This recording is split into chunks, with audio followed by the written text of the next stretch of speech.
Assalamualaikum warahmatullahi wabarakatuh. Secara sederhana, luas permukaan adalah ukuran total area dua dimensi dari seluruh bagian luar atau kulit dari suatu benda tiga dimensi. Sebagai contoh, kita memiliki jeruk. Jeruk merupakan tiga dimensi yang memiliki kulit pada bagian luarnya. Jika kulit tersebut kita kupas, lalu kita bentangkan secara mendatar, maka kulit jeruk inilah yang disebut dengan luas permukaan. Jadi, luas permukaan adalah luas seluruh bagian luar atau kulit dari suatu benda. Sebelum membahas cara menghitung luas permukaan, terlebih dahulu kita harus mengetahui perbedaan antara luas daerah dan luas permukaan. Luas daerah ditunjukkan pada gambar sebelah kiri. Luas daerah merupakan ukuran suatu wilayah yang berada pada bidang datar atau ruang dua dimensi. Yang dihitung hanya daerah yang berada di dalam batas tertentu pada bidang tersebut. Sedangkan pada sebelah kanan ditunjukkan contoh luas permukaan. Berbeda dengan luas daerah, luas permukaan berada pada ruang tiga dimensi. Karena pada ruang tiga dimensi, setiap titik pada permukaannya ditentukan oleh tiga koordinat, yaitu X, Y, dan Z. Permukaan tersebut tidak harus datar, tetapi bisa bergelombang ataupun melengkung.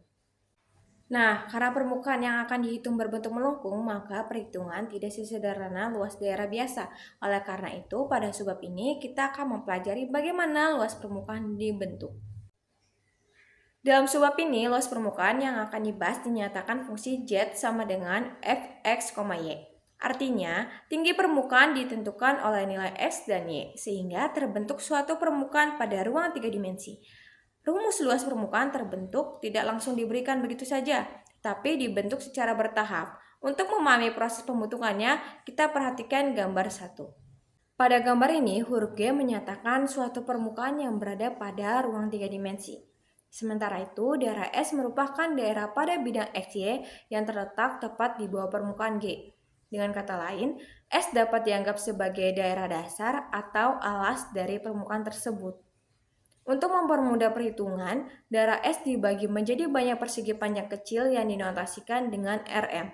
Setiap persegi panjang kecil memiliki ukuran delta XM dan delta YM.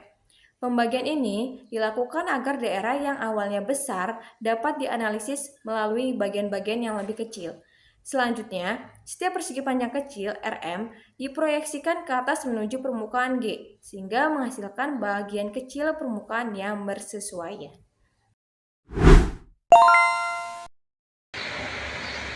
Kita mulai dari konsep dasar. Permukaan lengkung tidak bisa dihitung luasnya dengan rumus geometri biasa, karena bentuknya terus berubah di setiap titik.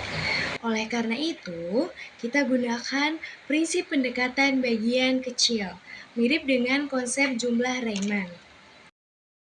Pertama, kita misalkan yang kita bahas memiliki persamaan Z sama dengan Fx, Y dan terletak tepat di atas sebuah daerah tertutup yang kita sebut daerah S di bidang datar XY. Daerah S ini kita bagi menjadi bagian-bagian yang sangat kecil, berbentuk persegi panjang yang sejajar dengan sumbu X dan Y, yang kita sebut RM. Setiap RM memiliki panjang delta XM dan lebar delta YM, sehingga luasnya menjadi delta XM dikali delta YM. Semakin kecil ukuran delta XM dan delta YM, maka bagian permukaan lengkung di atasnya akan semakin mendekati bentuk bidang datar. Ini adalah kunci agar perhitungan menjadi lebih mudah. Selanjutnya, kita bahas proyeksi dan bidang singgung.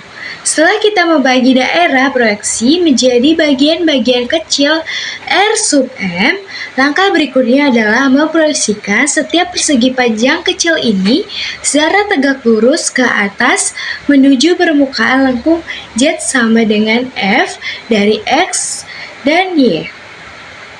Titik pusat persegi panjang kecil R sub M yang berada di bidang XY memiliki koordinat awal yaitu X sub M, Y sub M, Pada posisi ini, titik tersebut hanya memiliki posisi arah mendatar dan arah samping, belum memiliki nilai ketinggian. Ketika diproyeksikan tegak lurus ke permukaan lengkung, kita mendapatkan titik baru yang kita sebut P sub M. Dengan koordinat lengkap P sub M, X sub M, Y sub M, F dari X sub M dan Y sub M. Koordinat ketinggiannya yaitu nilai Z. Diambil langsung dari hasil perhitungan fungsi F dari X dan Y tepat di titik tersebut. Secara rinci, arti koordinat titik P sub M adalah X sub M sama dengan posisi ke arah kanan atau kiri, Y sub M sama dengan posisi ke arah depan atau belakang. F dari sumbu S dan M dan sumbu Y sub M sama dengan nilai ketinggian permukaan di titik itu. Sebagai contoh sederhana, misalkan fungsi permukaan Z sama dengan F dari X dan Y sama dengan X ditambah 2Y. Jika kita ambil titik dasar X sub M sama dengan 1 dengan Y sub M sama dengan 2, maka nilai ketinggiannya dihitung F dari 1 dan 2 sama dengan 1 ditambah 2 kali 2 sama dengan 5. Sehingga titik di permukaan menjadi P sub M 1,2,5.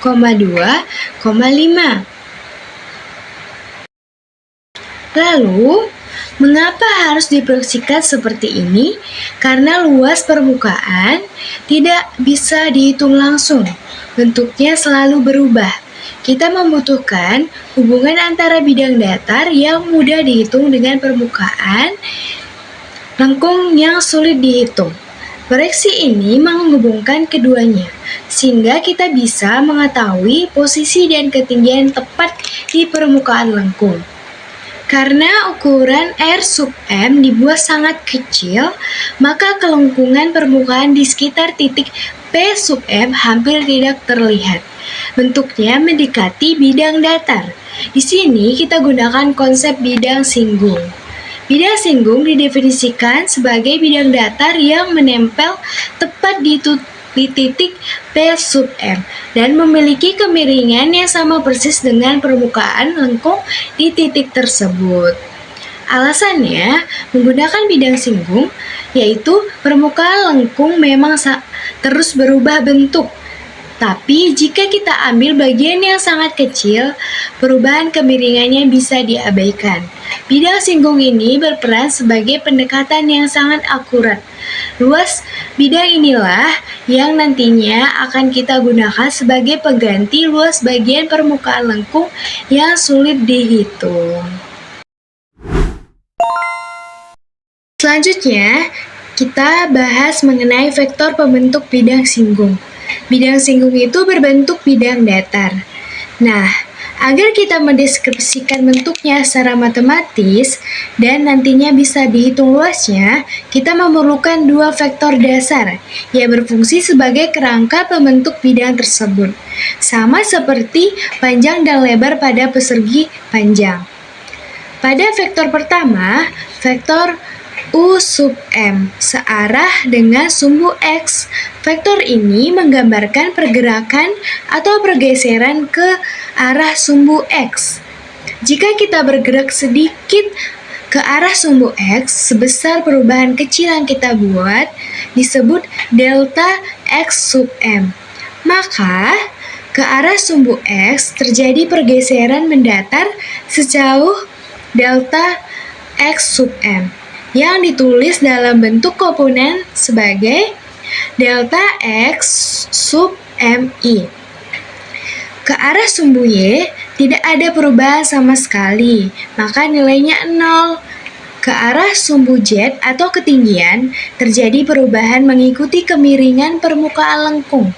Kemiringan ini dihitung menggunakan turunan parsial f terhadap x, yaitu fx sama dengan turunan parsial f terhadap x, yaitu perbandingan antara perubahan tinggi z dengan perubahan panjang arah x.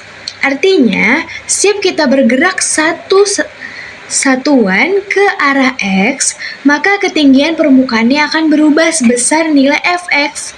Jadi, kita bergerak sebesar delta x sub m, maka perubahan tingginya adalah x dikali x sub m, yang ditulis sebagai komponen fx dikali delta x sub mk.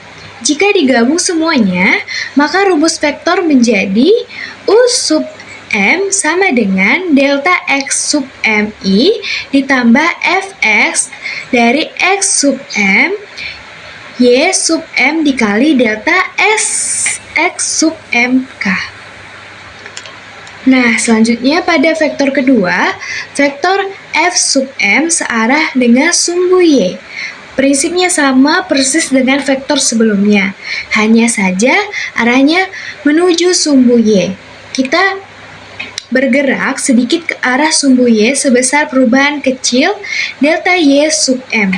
Maka, ke arah sumbu y terjadi pergeseran delta y sub m, ditulis dengan delta y sub mj. Ke arah sumbu x tidak ada perubahan, maka nilainya 0. Ke arah sumbu z atau ketinggian berubah mengikuti kemiringan permukaan di arah y, yang dihitung dengan jumlah parsial f terhadap y, yaitu fy sama dengan turunan parsial f terhadap y, perbandingan antara perubahan tinggi z dengan perubahan panjang y. Sehingga perubahan tingginya adalah fy dikali delta y sub m, ditulis sebagai komponen fy dikali delta y sub mk. Maka rumus lengkap kedua vektornya adalah f sub m sama dengan delta y sub mj ditambah fy dari x sub m y sub m dikali delta y sub mk. Kegunaan vektor ini adalah nantinya akan membantu kita untuk menghitung luas bidang singgung, yaitu dengan menggunakan operasi perkalian silang kedua vektor tersebut. Hasilnya akan menjadi pendekatan yang sangat akurat untuk menggantikan luas permukaan lengkung yang tidak bisa dihitung secara langsung. Selanjutnya, saya akan menjelaskan bagaimana luas elemen permukaan jajaran genjang singgung dihitung menggunakan cross product. Nah, di sini kita akan mempunyai dua vektor pembentuk jajaran genjang, yaitu UM dan VM. Nah, UM ini sama dengan delta XM I ditambah Fx dalam kurung XM, YM delta XM K. Nah, ada VM ini sama dengan delta YM J ditambah Fy dalam kurung XM, YM delta YM K. Nah, karena bentuk pendekatan permukaan ini yang kita gunakan adalah jajaran genjang, maka untuk mencari luasnya itu digunakan cross product. Jadi kita mengetahui bahwa besar atau norma dari cross product dua vektor ini sama dengan luas jajaran genjang yang dibentuk oleh kedua vektor tersebut. Nah, di sini ada A dalam kurung TM sama dengan norma UM dikali VM. Jadi di sini tuh untuk menghitung cross product, maka kita akan menggunakan determinan.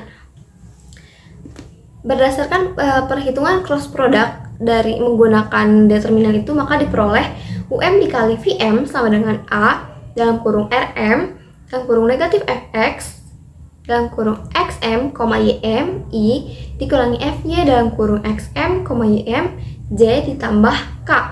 Nah, selanjutnya kita ambil normanya itu sehingga diperoleh A dalam kurung TM sama dengan A dalam kurung RM akar Fx kuadrat dalam kurung XM, YM ditambah Fy kuadrat dalam kurung XM, YM ditambah 1. Nah, artinya luas satu elemen permukaan ini sama dengan luas daerah proyeksinya pada bidang XY, yaitu A dalam kurung RM. Nah, yang dikalikan faktor kemiringan permukaan. Karena yang kita peroleh itu baru luas satu elemen kecil permukaannya, maka untuk mendapatkan luas seluruh permukaannya itu, semua elemen tersebut harus dijumlahkan. Jadinya sigma N M sama dengan 1 A dalam kurung TM. Nah, ketika partisi itu dibuat semakin halus atau ukurannya itu setiap elemen itu mendekati 0, nah penjumlahan itu akan mendekati luas permukaan yang sebenarnya.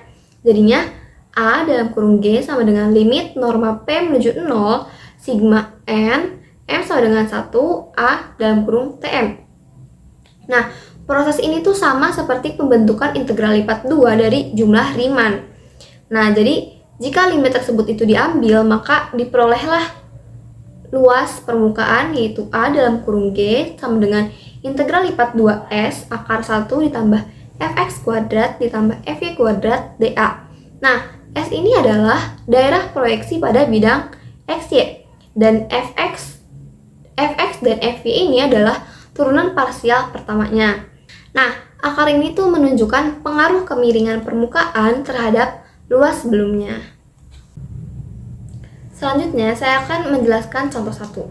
Nah, diketahui permukaan Z sama dengan akar 4 dikurangi X kuadrat dengan daerah proyeksi X, yaitu himpunan semua tik XY dengan X lebih dari sama dengan 0 dan kurang dari sama dengan 1. Lalu Y lebih dari sama dengan 0 dan kurang dari sama dengan 2. Nah, yang akan dicarinya ini adalah luas permukaan di atas daerah tersebut. Nah, langkah pertama adalah mencari turunan parsial Fx dan Fy karena kedua turunan itu diperlukan dalam rumus luas permukaan.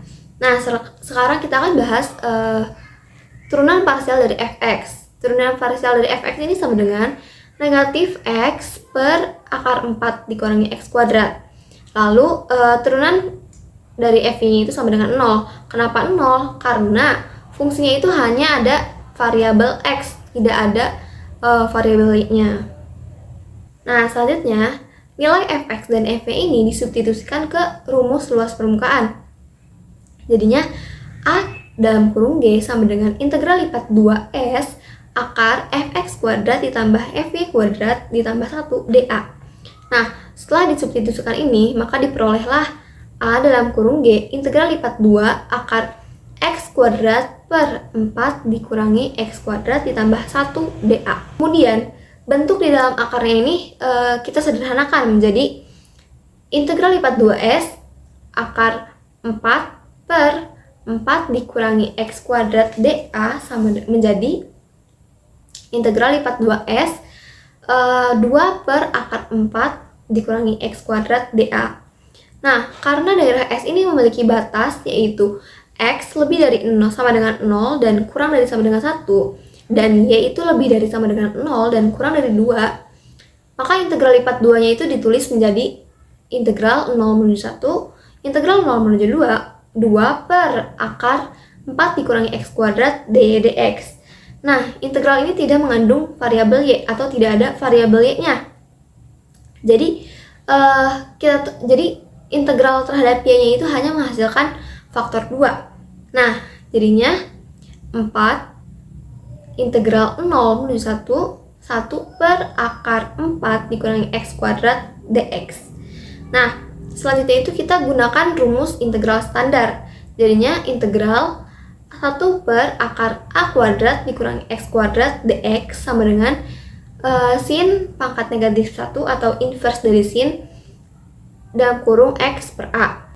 Nah, pada soal ini kan terdapat bentuk akar 4 dikurangi X kuadrat. Jadinya A kuadrat itu sama dengan 4 dan diperolehlah A ini sama dengan 2. Jadinya 4 A dalam kurung sin pangkat negatif 1 atau inverse dari sin dalam kurung X per 2 0 menuju 1. Ini batasannya 0 menuju 1. Lalu kemudian batas integralnya itu disubstitusikan. Jadinya 4 dalam kurung sin pangkat negatif 1 atau inverse dari sin 1 per 2 dikurangi inverse sin 0. Nah, karena inverse sin dalam kurung 1 per 2 sama dengan pi per 6 dan inversin 0 itu sama dengan 0, maka diperolehlah 4 dalam kurung pi per 6 sama dengan 2 pi per 3. Nah, jadi luas permukaan yang diperoleh ini pada contoh 1 itu adalah 2 pi per 3 satuan luas. Diberikan soal cari luas permukaan Z sama dengan X pangkat 2 ditambah Y pangkat 2 di bawah bidang Z sama dengan 9. Nah, di mana berarti kita mendapatkan bahwasannya batasannya adalah Z sama dengan 9. Kita gambar supaya lebih mudah membayangkannya.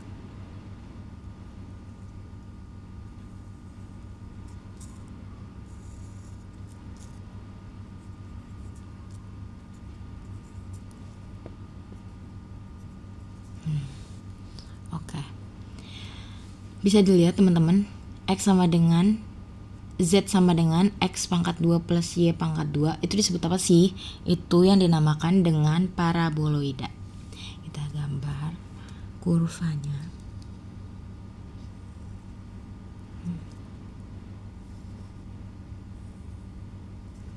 Oke. Nah, dikatakan bahwasannya di bawah bidang Z sama dengan 9.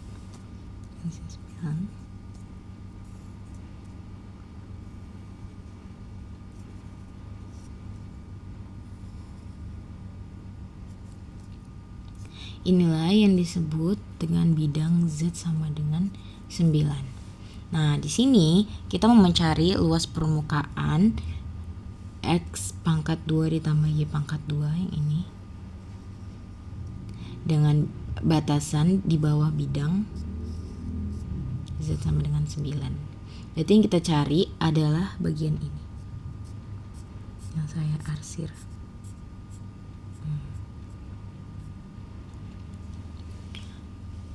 Nah, seperti yang sudah dijelaskan oleh rekan saya di awal, bahwasannya itu seperti kulit jeruk.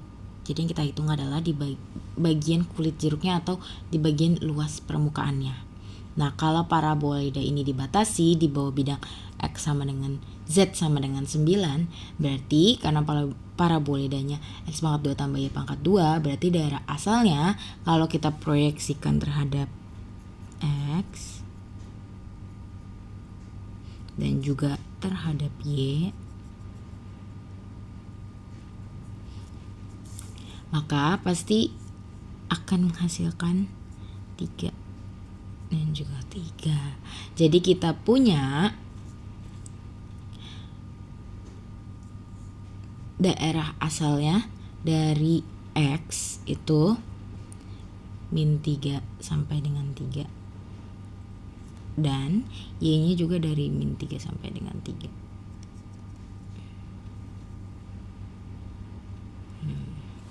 Oke, berarti kita punya S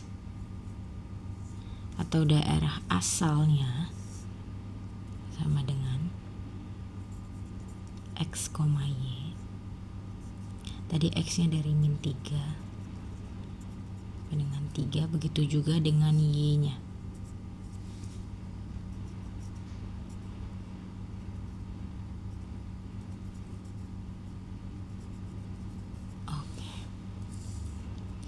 Nah, berarti kita tinggal mencari luas permukaan. Jadi kita masukkan rumusnya A G sama dengan, oh ya, jadi G-nya itu yang mana sih? Nah, G-nya itu yang ini ya, luas permukaan paraboloidanya. Oke, berarti AG adalah integral dari S akar fx pangkat 2 tambah fy pangkat 2 tambah 1 d. Oke. Nah, fx-nya ini, fx pangkat 2 ini, kita akan mendapatkan fx dari turunan parsial pertama terhadap x, yaitu 2x. Lalu untuk mendapatkan fy, kita dapat dari turunan parsial pertama terhadap Y yaitu 2Y.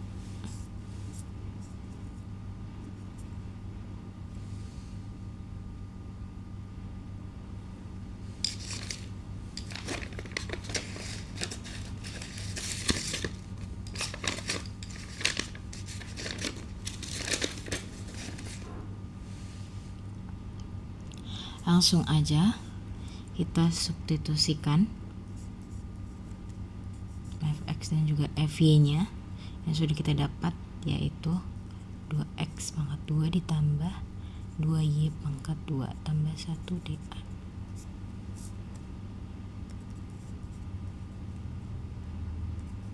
Nah, 2x pangkat 2 adalah 4x pangkat 2, lalu 2y pangkat 2 adalah 4y pangkat 2 plus 1 dA. Nah, kita bisa menyelesaikan ini dengan integral dalam koordinat kartesius dengan mengubah dA ini menjadi dy dx atau dx dy, atau bisa juga kita mengintegralkan dengan koordinat polar. Nah, terserah mau pilih yang mana. Tapi kalau dilihat dari integral ini akan lebih mudah kalau kita menggunakan koordinat polar, seperti yang sudah dijelaskan oleh rekan saya yang ketiga. Kalau misalnya dalam koordinat polar, berarti kita ubah 4x pangkat 2 ini ditambah 4y pangkat 2 menjadi 4x pangkat 2 ditambah y pangkat 2 plus 1 dA. Kita keluarkan angka 4-nya. Nah, kalau dalam koordinat polar,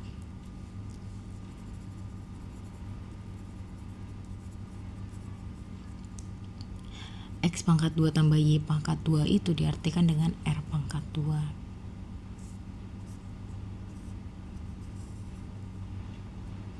R pangkat 2 tambah 1 R dr d theta. Nah, seperti itu. Nah, sekarang kita cari batas integralnya. Kita lihat lagi gambarnya. Karena daerahnya ini berbentuk lingkaran, jadi jelas kita tahu bahwasan batasan R-nya adalah dari 0 menuju ke 3. Nah, jari-jari ini berputar juga dari sudut theta sama dengan 0 sampai juga ke theta sama dengan 2pi. Ya. Jadi, kita punya batas tetanya itu tadi dari 0 sampai dengan 3 dan juga 0 sampai dengan 2pi. Oke. Lalu kita integralkan. Gimana sih caranya? Dengan cara kita mensubstitusi. Kita substitusi tadi nih 4R pangkat 2 plus 1 sama dengan U. Nah, kita turunkan menjadi 8R dr sama dengan du. Maka R dr sama dengan du per 8. Nah, jangan lupa batasannya. Tadi kita punya batasannya itu dari 0 sampai ke 3. Maka jika R sama dengan 0, maka U-nya sama dengan, ini tinggal kita masukin aja ya, 4 dikali 0 pangkat 2 ditambah 1 akan menghasilkan 1. Nah, jika R sama dengan 3, maka U-nya 4 dikali 3 pangkat 2 ditambah 1 sama dengan 37. Sama dengan 37. Oke. Nah, sekarang tinggal kita lanjutkan aja. S sama dengan integral.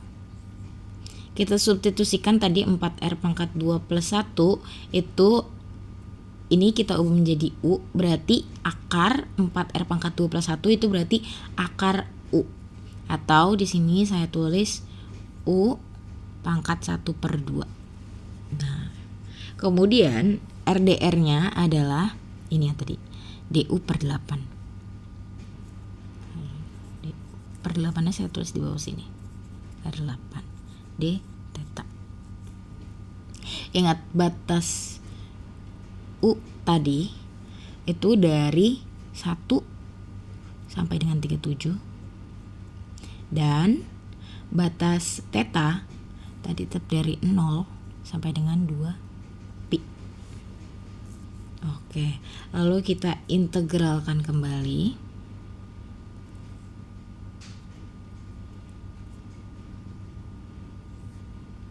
Kita integralkan dari batasan 1 sampai dengan 37, kita integral dalam terlebih dahulu.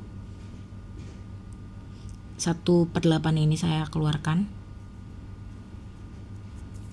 dikali, lalu integral U pangkat 1/2 itu berarti jadi U pangkat 3/2 per 3/2.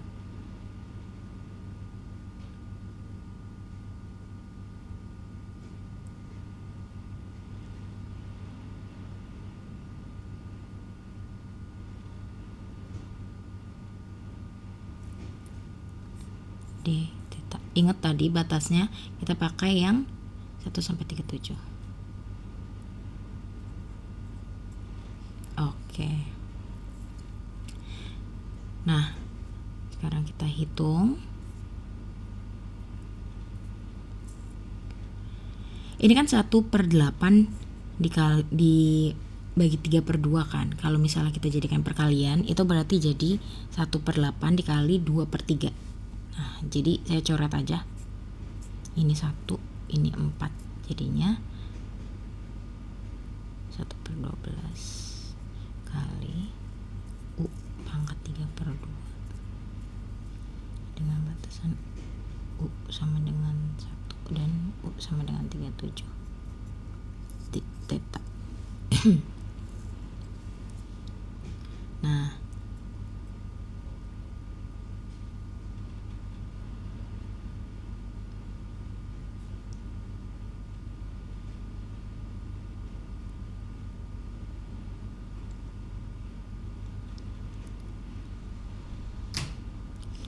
sekarang kita masukkan, kita substitusikan dengan batas U.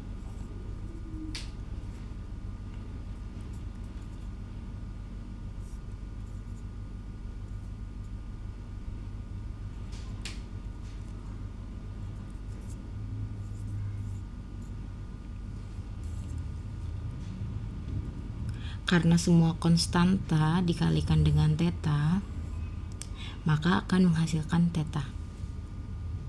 Theta per 12 kurang 1 2 pi, ini juga 0 terhadap 2 pi. Kita substitusikan 2 pi dan juga 0 ya, akan menghasilkan 2 pi per 12 37 3/2 min 1. Nah, ini tinggal kita kurang 0. Kenapa sih ini bisa 0? Karena kalaupun ini kita masukkan, jadinya kan 0/12, hasilnya pun akan menjadi 0 kan. Jadi langsung aja saya tulis dikurangin 0. Nah, ini bisa kita sederhanakan menjadi pi per 6